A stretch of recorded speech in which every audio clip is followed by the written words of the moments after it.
JT Reed has battled through injury, adapted to whatever position the offensive line needs him to play. And through it all, he's been there for his teammates. That's why he's a captain, and he's making the most of his final year for the Cats. There's a confidence, there's a maturity, there's all that experience that's led up to this, and there's a real, again, just joy for being able to be out there that he has. He's had it taken away a few times from him, and just happy for him to be able to do the things he is right now. Originally from the Bay Area, it took some time for the California native to adjust to Bozeman. Now it's become a second home. What you see is what you get, and I've come to appreciate that, because growing up in a big city, what you see isn't always what you get. People are very mean in the big city. Yeah, I think Montana has shown me so many different ways to go about how I do things and a different way of life, and can't do anything but appreciate it. The offensive line had a shift to start the season as Mastel sustained an injury last month. Reed has been steady as a starting guard for years, but had to switch to center, which he's also had experience playing. He gets thrust into playing center the week before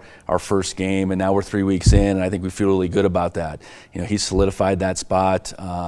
He's playing well, and I think, as I look back at his career here, he's playing his best football. It definitely has been challenging, but I think myself personally and Titan have done a good job of letting the O-line take it by the throat, really, and grow. And we're really trying to grow in our new positions, but, accept it for what it is and just go. Reed and Fleischman are both captains and help lead the O-line together, a room that's recently produced some of the most prolific offenses in program history. So I think me and Titan have definitely grown a lot closer this year. Our friendship has definitely grown into something I never saw it becoming. Honestly, I think me and Titan complement the room pretty well. We're alike but very opposite in a lot of ways. So I think we definitely have grown as captains and as leaders and as friends. For my full conversation with JT Reed, head to montanasports.com to watch the Bobcat Insider. Reporting in Bozeman for MTN Sports, I'm Grace Lawrence.